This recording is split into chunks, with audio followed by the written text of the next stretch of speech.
Hi friends, welcome to my channel. ఎలా ఉన్నారు మీరంతా? మేమైతే బాగున్నామండి. మీరు కూడా బాగుండాలని అయితే నా మనస్ఫూర్తిగా కోరుకుంటున్నాను. ఈరోజు మార్నింగే ఏం చేసామంటే నేనైతే ఉప్మా అయితే చేశాను. టిఫిన్స్లో కల్లా మనకి వేగంగా స్పీడ్గా అయిపోయేది ఏదైనా టిఫిన్ ఉంది అంటే నాకు తెలిసి ఉప్మా అనమాట. దాంతో మేము చట్నీ కూడా వేసుకోం కాబట్టి ఈజీగా అయిపోతుంది కదా అని చెప్పేసి ఉప్మా అయితే చేస్తాను. ఎందుకంటే పిల్లలకి ఇంటి దగ్గర టిఫిన్ పెట్టడం వల్ల చర్చిలో వాళ్ళు అల్లరి చేయడం లేదు, ఆకలి అని అనడం లేదు. ఇంకా మనకు కూడా హ్యాపీగా మనం ప్రేయర్ వినొచ్చు కదా అని చెప్పేసి అలా చేస్తున్నాము. ఇంకోటి ఏంటంటే ఇంటి దగ్గర టిఫిన్ పెట్టినా కూడా నేను ఏదో ఒకటి వాళ్ళకైతే చర్చికి తీసుకొని వెళ్తున్నాను అనమాట. ఇంకా సండే టైము ఫ్యామిలీ మొత్తం చర్చికి వెళ్ళడం చాలా అంటే చాలా హ్యాపీ అనిపిస్తుంది అనమాట. ఇక్కడ ఏంటంటే ఇంక చర్చ్ అయిపోయిన తర్వాత బయటకు వచ్చాము. బయటకు వచ్చిన వెంటనే మా పాప నాకు కొన్ని చెప్పింది అనమాట. ఈరోజు సండే కదా మమ్మీ, నాకు చికెన్ కొంటావా, మటన్ తీసుకుంటావా, ఫిష్ తీసుకుంటావా, ఏం కొంటావు ఈరోజు అని చెప్పేసి అన్నది. నీకేం కావాలమ్మా అంటే రెగ్యులర్గా తనకు చికెన్ అంటే చాలా ఇష్టం, నాకు చికెన్ కావాలి మమ్మీ అన్నది. ఎప్పుడు చికెనే కదా అయిపోతుంది, ఫిష్ తీసుకుందామంటే వద్దు మమ్మీ చికెనే కొను అని చెప్పేసి అంటే చికెన్ అయితే మేము తీసుకున్నాం అనమాట.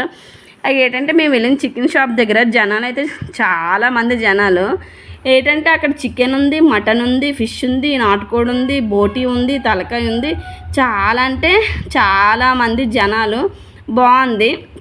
ఏంటంటే ఇంటికి వస్తాము. ఇంటికి రాగానే నేనైతే ఇంకా వంట అయితే స్టార్ట్ చేస్తాను. ఎందుకంటే అప్పటికే 11:30 అలా అయిపోయింది.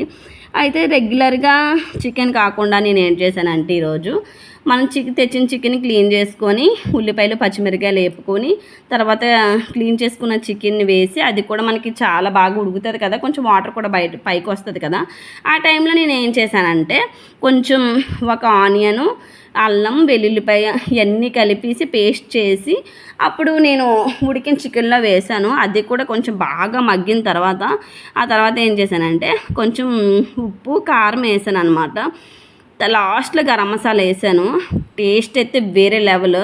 ఏంటంటే నేను ఇదైతే ఫస్ట్ టైం నేనైతే కొత్తగా ట్రై చేశాను. ఏంటంటే వస్తే వచ్చింది, పోతే పోయింది, వేస్ట్ అయితే చేయం కదా, ఎలాగైనా మేమే కదా తింటాము అని చెప్పేసి అయితే నేనైతే ట్రై చేశాను. చాలా అంటే చాలా బాగుంది. గ్రేవీ చాలా బాగా వచ్చిందనమాట. ఈసారి రెగ్యులర్గా చేస్తూ ఉండాలి, అప్పుడప్పుడైనా ఈ విధంగా కూడా చేస్తూ ఉండాలి. ఇప్పుడు నేను నాన్ వెజ్ వంటకాలు నేర్చుకుంటున్నాను అనమాట. మన వెజ్ అయితే చాలా బాగా చేస్తాను నేను, నాన్ వెజ్ కొంచెం కష్టం. అందులో ఫిష్ అయితే మీకు చాలా వీడియోలో చెప్పాను కదా, ఫిష్ అయితే నేను అస్సలు వండలేను, ఎక్కడ పోతుందా అని చెప్పేసి. ఇంకా టైము 12:30 అలాగే అయిపోయింది. 12:31 కల్లా మనకి కడుపులో పడిపోయాలన్నమాట. ఇంకా అందుకని చెప్పేసి ఏంటంటే అన్నం, కూర, రెగ్యులర్గా చారు. మీకు ఇంకో విషయం చెప్పనా, నేను రసం అయితే చాలా అంటే చాలా బాగా పెడతానండి. మా ఫ్యామిలీలో చాలామందికి నేను పెట్టిన రసం చాలా ఇష్టం అనమాట. ఇంకా నాన్ వెజ్ అయినప్పుడు మా పిల్లలు మామూలుగానే టైం టు టైం తింటారు. నాన్ వెజ్ అయినప్పుడు ఏంటంటే ఇంకా అవ్వలేదా మమ్మీ పెట్టు, మాకు ఆకలి వేసేస్తుంది అని చెప్పేసి అంటే నేనైతే ఇంక వాళ్ళకి పెట్టేస్తున్నాను. వేడి వేడి అన్నం, వేడి వేడి కూర, వేడి వేడి చారు, ఎలా అంటే అలా ఉంది. నేను చారు మా నలుగురమైన రెగ్యులర్గా ఇంట్లో ఉండాల్సిందే. ఎందుకంటే చిన్నపిల్లలు ఉన్నారు కదా, వాళ్ళకి చారు పెడితే చక్కగా డైజెషన్ ప్రాబ్లం అది ఉండదు, చక్కగా బాగుంటుంది కదా అని చెప్పేసి నేను డైలీ చారు అనేది ఇంట్లో పెడతాను అనమాట. చాలా బాగా పెడతాను. ఇక్కడ ఏంటంటే ఇంకా పిల్లలకి ఇద్దరికి తినిపించేస్తున్నాను. ఇంకా మా పాప అయితే పెట్టు మమ్మీ అని అడుగుతుంది. ఇంకా అది తినేస్తుంది. కొంచెం వేడివేడిగా ఉండడం వల్ల కొంచెం నాకు చేయగలుగుతుంది. వాళ్ళు అయినా కూడా పెట్టు అంటున్నారు. ఇంక మా వాడైతే రెడీగా ఉన్నాడు, ఎంత బేగా పెడితే అంత బేగా తిందామా అని చెప్పేసి. వాడు నాన్ వెజ్ అయిన పూట రైస్ తక్కువ తింటాడు, కూర ఎక్కువ తింటాడు అనమాట. ఇది ఈ వీడియో నచ్చితే లైక్ చేయండి, షేర్ చేయండి, సబ్స్క్రైబ్ చేసుకోండి.